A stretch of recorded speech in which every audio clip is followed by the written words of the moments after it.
How can you be successful in educating your children at home? What a situation we find ourselves in, COVID-19. But this could be an exciting opportunity as well. Spend time with your children, getting to know them and having successful learning experiences. Allow me to introduce myself. My name is Jason Caldwell. I reside in Queensland. I've got 30 years experience in education, both in day school and the last 20 years in distance education. Recently starting a school, Faith Christian School, that now has 1,200 students and 95 staff. But I'm not here to sell you anything today. In fact, I want to give you something for free. What tips and advice can I give you? Snapshots of information that are going to help you not have to make mistakes that others have made entering into this homeschooling, home education journey. It's such an important thing, what you're going to be doing and sharing with your child over the next coming weeks. Helping a child is an opportunity to make a difference for eternity. It can be a positive experience, but it also can be a very negative experience. The key areas that we're going to look at firstly, what is home education and distance education? What is the situation that you find yourself in and the types of mediums that you're expected to use to deliver learning? And what are some other ways you can spice that up or help or embellish that? I always say that the greatest strength in home education is you, the parent. The programs and the books, any curriculum is a good slave but a poor master. So we're going to talk about how you can be utilised in supporting a student either with the ABC in the box on the computerised program, or if you've got some paper materials, how you can share and learn together.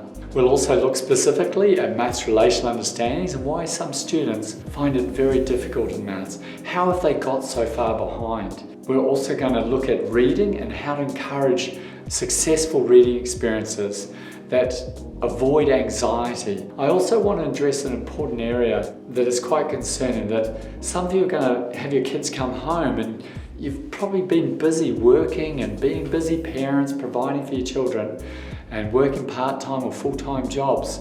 And this is the first time you've really seen where your student is at. And that can be quite scary. A lot of families coming into distance education tell me, we saw the school books, Jason, we saw what they were doing, and they couldn't even do this or couldn't even do that. And the problem is, if you've got those levels of anxiety and don't know how to face or deal with that, then you're going to often end up making the learner feel like they're to blame, they're at fault, or they're dumb or stupid, which of course just produces negative chemicals and anxiety. That's such a key to learning success, is not focusing on the problems, but acknowledging where you're at and building success from there. So here we embark on our learning journey together today.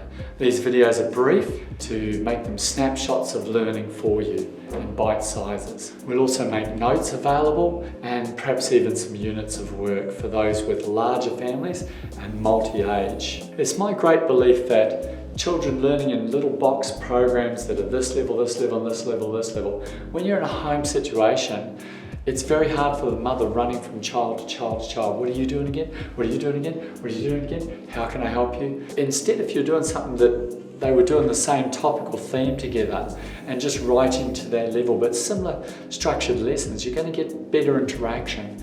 You're going to enjoy learning together more.